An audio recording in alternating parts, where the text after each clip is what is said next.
हरे Krishna. Hello viewers, অনুরাধারাই কিচেনে আপনাদের সবাইকে স্বাগতম। চলে এলাম মিষ্টি কুমড়ার এক দুর্দান্ত রেসিপি নিয়ে। তবে চলুন রেসিপিটি দেখে নেওয়া যাক। চুলায় আমি কড়াই বসিয়ে নিয়েছি, পরিমাণমতো তেল দিয়ে গরম করে নিয়েছি। এখন দিয়ে দিয়েছি দুটি তেজপাতা, দুটি গোটা শুকনো মরিচ, হাফ চা চামচ দিয়ে দিলাম পাঁচফোড়ন, সামান্য পরিমাণে দিয়ে দিলাম একটু হলুদ গুঁড়ো। এখন একটু নেড়েচেড়ে দিব।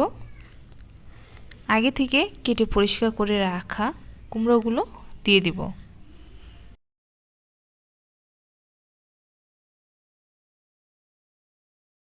এখন কুমড়োগুলো একটু ভালোভাবে নেড়ে চেড়ে এখন দিয়ে দিব ছোলা। ছোলা আমি হাফ কাপের মতো ভিজিয়ে রেখেছিলাম সারা রাত, সেই ছোলাগুলো আমি দিয়ে দিলাম।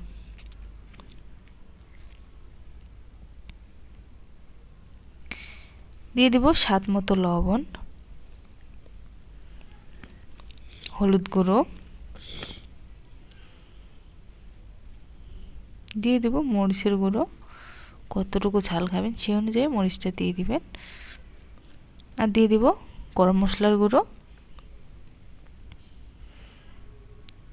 আর দিয়ে দিব পাঁচফোড়নের গুঁড়ো।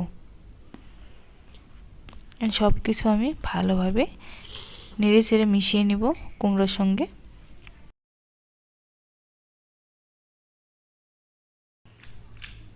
এখন ঢাকনা দিয়ে দিব 5-6 মিনিটের জন্য।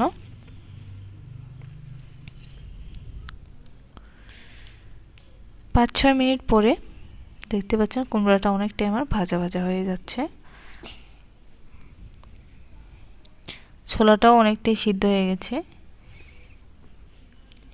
এভাবে নেড়ে চেড়ে আমি আরেকটু কুমড়াটা ভালোভাবে কষিয়ে নিব।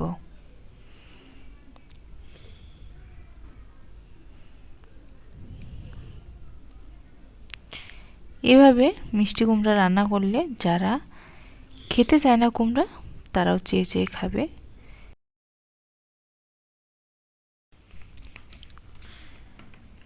এভাবেই নেড়ে চেড়ে আমি কুমড়াটাকে ভালোভাবে কষিয়ে নিয়েছি।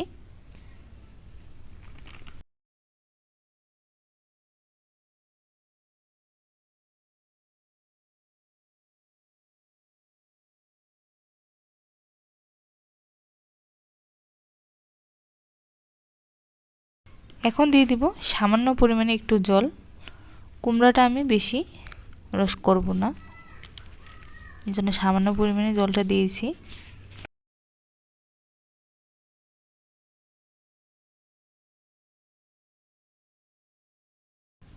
আর উপর থেকে দিয়ে দিলাম আর একটু গরম মশলার গুঁড়ো।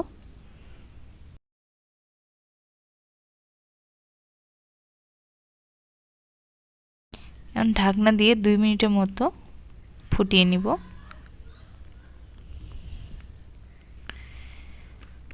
ভিডিওটি যদি ভালো লাগে তাহলে অবশ্যই লাইক, কমেন্ট, শেয়ার ও সাবস্ক্রাইব করে পাশে থাকবেন। আর পাশে থাকা বেল আইকনটি বাজিয়ে দিবেন যাতে করে সবার প্রথমে ভিডিওটি আপনাদের কাছে পৌঁছে যায়।